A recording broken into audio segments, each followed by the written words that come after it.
Narmada ડેડિયાપાડાના MLA Chaitar વસાવાની દાદાગીરી વિકાસના કામની વિગતો લેવા માટે એમએલએ કલેક્ટર કચેરી પહોંચ્યા। રાજપીપળા કલેક્ટર કચેરીએ ચૈતર વસાવાએ હલ્લાબોલ કર્યો।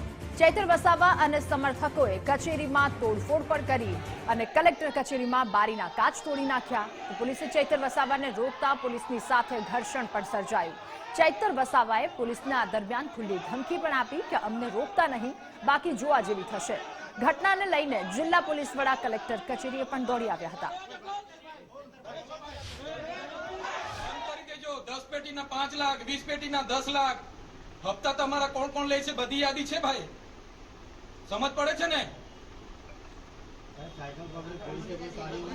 હા, આટલો બધો તમે અહીંયા ગરીબો મજૂરો પરથી દંડ ઉઘરાવો છો વગર જોઈતો, તો આ ખાડા પૈડા છે એના પર એફઆઈઆર કરો ને।